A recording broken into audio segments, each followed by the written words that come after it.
Hello viewers, welcome back to my channel novel corner Anjum.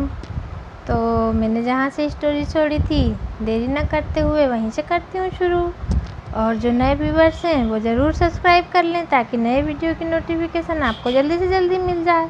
और अब सागर की एंट्री हो चुकी है, आपको वीडियो आप स्किप नहीं करना है, पूरा सुनना है, तभी आप स्टोरी को समझ पाएंगे।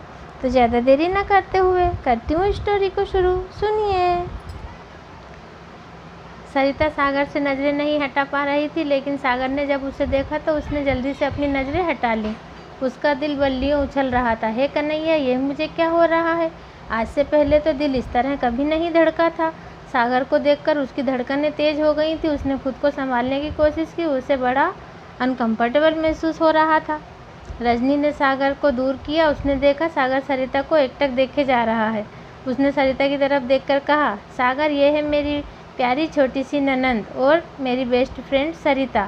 सरिता ने हेलो कहा, फिर सरिता की तरफ देखकर बोली, नाम से तुम इन्हें जानती ही हो, यही है मेरा प्यारा भाई सागर कुमार। सागर ने भी हेलो किया। हाउ आर यू मिस सरिता, मेरी प्यारी दीदी की प्यारी ननंद। सागर ने थोड़ी शरारत से कहा। फाइन, थैंक यू, सरिता ने थोड़ा झिझकते हुए कहा। उसकी इस मासूमियत पर सागर मुस्कुराए बिना नहीं रह सका। आज उसे भी पहली बार वह महसूस हो रहा था। शायद यही है वह चेहरा जिस पर से नज़रें हटाना मंजूर नहीं कर रही थी। नज़रें हटना मंजूर नहीं कर रही थी। उसका मासूम चांद सा चेहरा, आँखों में शर्म जो आजकल की लड़कियों में देखने को नहीं मिलती है। खासकर मॉडर्न लड़कियों की नज़रों में तो ये झिझक बिल्कुल ख़त्म सी हो गई है। झील सी गहराई लिए उन आँखों में कितनी शर्म है। इतने रूप का रत्ती भर भी घमंड नहीं नज़र आ रहा, ना कोई एटीट्यूड है, बिल्कुल फूल सी नाजुक। थैंक्स गॉड, मन ही मन शुक्रिया अदा किया था सागर ने। मैं सोचता था कि ऐसा तो कोई होगा ही नहीं जैसा मैं सोचता हूँ, लेकिन यह लड़की तो बिल्कुल वैसी है जैसी मैं सोचा करता था, और ये मुझे इस जन्म में ही मिल गई है। देखते हैं गॉड अब आगे क्या होता है। अरे भाई, अब अंदर भी चलोगे? सागर की सोच पर रजनी ने स्टॉप लगाया। सरिता ने कहा, चलिए आंटी अंकल अंदर चलिए। हाँ बेटी चलो, कहकर वह तीनों अंदर की तरफ चल दिए। सागर ने देखा सरिता के बाल बहुत ही घने, काले और घुंघराले हैं। उसकी चोटी कमर पर झूल रही थी। उफ, जैसे कोई काली नागिन। उस पर चंपा के फूलों की बेड़ी लगी हुई थी। सरिता हर एंगल से परफेक्ट थी। एक मासूम सादगी लिए सागर की आइडियल, जो सागर के सपनों में आया करती थी, बस वही उतर आई थी सरिता की शक्ल में।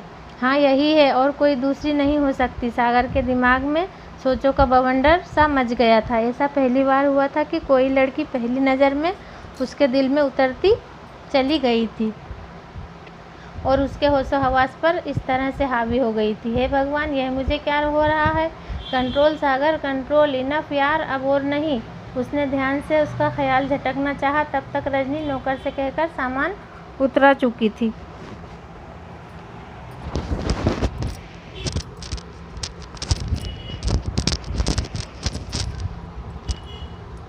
रजनी के नौकर ने सारा सामान उतार लाया था। सरिता अंकल आंटी को लेकर गेस्ट रूम में आ गई। बड़े अपनेपन और प्यार से बोली, अंकल आंटी आप फ्रेश हो जाइए, तब तक मैं आप लोगों के चाय नाश्ते का इंतज़ाम करती हूँ। अच्छा बेटी, रजनी के माँ ने कहा। रजनी की माँ उसके पिता से बोली, कितनी प्यारी सी बच्ची है ना जी, इसकी आवाज़ में कितना अपनापन है, जैसे हमें पहले से ही जानती हो। अब तक सागर और रजनी भी रूम में आ गए थे। शंभू काका, सामान अलमारी में रख दीजिए। माँ पापा, कोई परेशानी तो नहीं हुई ना आप लोगों को सफ़र में? सागर बीच में ही बोल पड़ा। अरे यार दीदी, मेरे रहते भी आप ऐसे सवाल कर रही हो? सागर अपनी शर्ट का कॉलर ऊपर करके बोला। रजनी मुस्कुरा पड़ी। हाँ हाँ, पता है लाट साहब, सारी आपके रहते कोई परेशानी हो ही नहीं सकती। कैसे हो सकती है भला? तभी सरिता ट्रे में पानी लिए, जग और गिलास लिए कमरे में दाखिल हुई। अंकल आंटी लीजिए, पानी पी लीजिए। सरिता ने टेबल पर ट्रे रखकर 2 गिलासों में पानी डालकर रजनी के मम्मी पापा को दिया। भाई प्यासे तो हम भी हैं, कोई हमें भी पानी पिलाएगा क्या? सरिता ने कहा। सॉरी सागर जी, मैं अभी लाती हूँ। उसने झुककर गिलास भरा और सागर की तरफ कर दिया। Thank you. क्या नाम बताया था दीदी ने? ओह हाँ, सरिता जी। सरिता ने सोचा, बड़े भुलक्कड़ हैं जनाब, अभी के अभी भूल गए। वो बस मुस्कुराकर चल दी। रजनी ने सागर से कहा, सागर फ्रेश होकर चाय नाश्ता कर लो, मैं अब जाती हूँ, घर के और भी काम देखने हैं। कोई ज़रूरत हो तो मुझे या सरिता को कह देना। मैंने तुम लोगों का ख्याल रखने का जिम्मा सरिता को ही दिया है। वो बड़ी समझदार लड़की है, तुम्हें जब ज़रूरत हो बता देना। ठीक है, अब मैं जाती हूँ। और रजनी वहाँ से चली जाती है। सागर नहा धोकर फ्रेश महसूस कर रहा था। सफ़र की थकान भी उतर चुकी थी। रजनी के मम्मी पापा भी फ्रेश होकर सोफे पर आराम से बैठे थे। सागर बाथरूम से बाहर आया। सरिता बड़े सोफे पर आंटी के पास बैठ गई थी। उन्होंने प्यार से सिर पर हाथ फेरा और गले लगाया। जीती रहो बेटी। शंभू काका नाश्ते की ट्रे लेकर आ गए थे और आंटी ने सरिता से कहा, बेटी तुम भी बैठो ना, जाओ अपने बारे में हमें कुछ बताओ। आओ हमें अपने बारे में कुछ बताओ। तुम इतनी प्यारी हो, जी चाहता है तुमसे ढेरों बातें करूं। सरिता बोली, थैंक यू आंटी, आप नाश्ता कीजिए, ठंडा हो रहा है। तभी सरिता के बाजू में सागर भी आकर बैठ गया। उसके डियो की महक सरिता को काफ़ी तेज़ लग रही थी। उसके यूँ इतने करीब आकर बैठने से सरिता को घबराहट सी होने लगी थी। हाथ से ठंडे पसीने छूटने लगे थे। वो खुद में और सिमटी जा रही थी। उसका यूँ सिमटना, झिझकना आंटी की अनुभवी नज़रें महसूस कर रही थी। वो सोच रही थी, काफ़ी संस्कारी लगती है, वरना आजकल की लड़कियाँ, उफ, शर्म तो उन्हें छूकर भी नहीं गुजरती। सरिता ने नाश्ता सागर की तरफ बढ़ाया। लीजिए सागर जी, शुरू कीजिए। आप चाय लेंगे या कॉफ़ी? सागर ने कहा, जी कॉफ़ी, कम शक्कर वाली। सरिता को सागर की भारी आवाज़ अच्छी लग रही थी। सागर नाश्ता करने लगा। उसकी माँ सरिता से उसके बारे में बातें कर रही थी। उसकी आवाज़ सागर के कानों में अमृत घोल रही थी। बड़ी मीठी खनकती सी आवाज़ थी सरिता की। उसके सरिता की चंपा की बेणी की भीनी भीनी महक सागर को अपनी ओर खींच रही थी। जी चाह रहा था उसके बालों के करीब जाकर पूरी की पूरी महक को अपने अंदर उतार ले, लेकिन उसने कंट्रोल किया। वह मन ही मन बुदबुदाया, जो शायद सरिता ने सुन लिया। बड़ी मासूमियत से बोली, जी आपने कुछ कहा क्या सागर जी? ना, नहीं तो बस यूं ही, सागर ने कहा। ओके सॉरी, उसने वहीं अपने निहायती नज़ाकत भरे अंदाज से कहा। सरिता का ये अंदाज सागर के दिल में कहीं गहरे उतरता जा रहा था। सागर बोला, मेंशन नॉट सरिता जी। सरिता का नाम उसके मुंह से सुनना बहुत भा रहा था। दिल चाह रहा था उसकी भारी आवाज़ सुनती ही जाए। कभी कभी खामोशी से, धीरे से, कनखियों से उसे देख भी रही थी। उसको कॉफ़ी पीते हुए पता नहीं क्यों मगर एक खिंचाव सा महसूस कर रही थी सागर के लिए। उसका साथ सरिता को अच्छा लग रहा था, वहीं हाल सागर का भी था। सबने नाश्ता खत्म किया तो सरिता उठकर जाने लगी। रजनी की माँ ने कहा, सरिता बेटी दीपू कहाँ है? कहीं नज़र नहीं आ रहा। जी आंटी, वो सो रहा है रजनी भाभी के रूम में। चल मुझे बाहर ले चल, समधन जी से मिल लेती हूँ। जी चलिए आंटी जी, मैं शंभू काका से कहकर सामान हटवा देती हूँ और कुछ ज़रूरत हो तो कहिएगा। जी ज़रूर, सागर ने सिर झुकाकर बड़े अनोखे अंदाज में कहा, जिसे देखकर सरिता झिझक के मारे चुपचाप देखती रही। सरिता मुस्कुराए बिना ना रह सकी। सागर वहीं सोफे पर ही लेट गया। सफ़र की थकान थी, उसकी नींद जल्दी ही लग गई। सरिता रजनी की माँ को लेकर दादी और कमला मौसी, जो पीछे हाल में मेहमानों के साथ थी, आ गई। रजनी की माँ ने दादी के पैर छुए, कमला मौसी के गले मिली, बाकी सबको जय श्री कृष्ण कहा। दादी खुश होकर बोली, समधन जी बहुत उपकार आपका, आपने 2 दिन का समय निकाला और हमारे घर पधारे। सागर बेटा और समधी बाबू आराम कर रहे होंगे, उन्हें आराम करने दो, रात को खाने पर मिल लेंगे उनसे। आपने अच्छा किया जो यहाँ चली आई। हम लोगों को कितनी बातें करनी है। सफ़र कैसा रहा? कोई दिक्कत तो नहीं आई आपको सफ़र में? रजनी की माँ बोली, नहीं जी, आपका आशीर्वाद रहा, सब ठीक रहा। तभी सरिता दीपू को लेकर आ गई। रजनी की माँ बोली, दीपू बेटा इधर आओ। दीपू नाना नानी कहकर अपनी नानी से लिपट गया। नानी ने भी जी भरकर प्यार किया। पर्स से निकालकर उसकी फेवरेट चॉकलेट दी।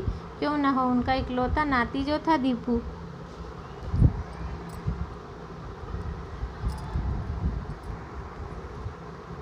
डाइनिंग रूम में खाना लग गया था। आभा, सीमा, अनुराधा और सरिता आभा के रूम में कल के मेहंदी की रस्म की तैयारी का प्लान बना रही थी। मेहंदी लगाने वाली, मेकअप वाली, सबका इंतज़ाम हो गया था।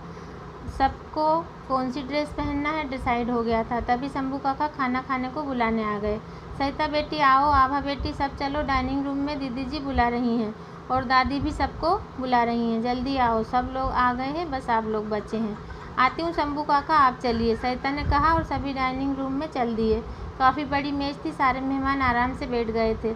रजनी भाभी खाना परोस रही थी, सरिता भी उसका हाथ बटाने लगी। लाइए मुझे दीजिए सब्जी का बर्तन। रजनी के हाथ से लेकर सरिता सबको सब्जी परोसने लगी।